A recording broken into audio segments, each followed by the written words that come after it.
Leadership development became a huge priority for the organization I was at because we were losing representation at the top. When I had started with the company, we saw a leadership team that, was equal parts men and women and equal parts white and not. And what we saw is through a period of heavy growth that began to shift, and it had a real impact on our employee base. And we were kind of visible in an area where DEI and being embracing of other cultures was really, really important.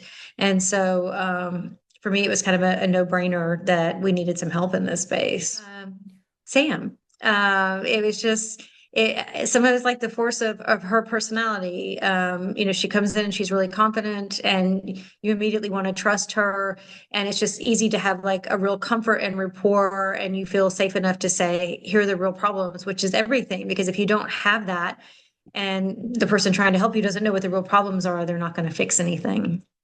So I think the culture assessment was invaluable, because all the research that she does, all the conversations that she has, and the way she puts all that together in a respected, professional, academic-minded way, it gives you a document that can inform conversations for at least a year afterwards.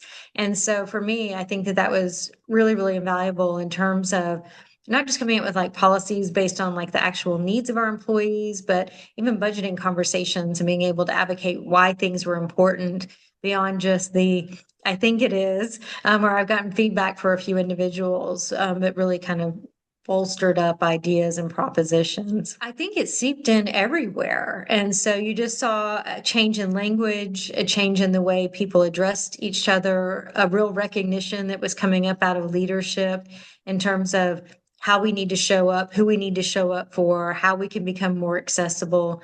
A lot more thoughtfulness in terms of looking at some of our rising stars in the middle ranks and what does the space need to look like for them so that they are able to grow and be recognized and contribute, and continue to kind of contribute and add value. Because for us, we're in like a highly specialized field. And so losing people meant a lot more. And so when you have these people who really understand the unique needs of the organization, it really just makes sense to keep investing in them, having them grow and become visible in that growth so that other people feel like they too have opportunities at this organization, which is really important to keep people.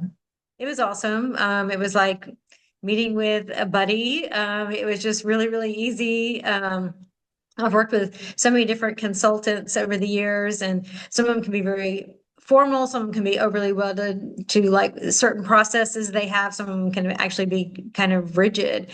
And none of that was the case here. So it was just very warm, open, professional, and safe. Just do it. I'm a happy customer. It was really valuable for me as someone who was running her own HR shop, but I found great value in it for so many other people through feedback afterwards. And so it was just a really good experience. I highly recommend. Don't forget to ask Sam about all her like amazing international foreign policy knowledge. It's pretty interesting stuff.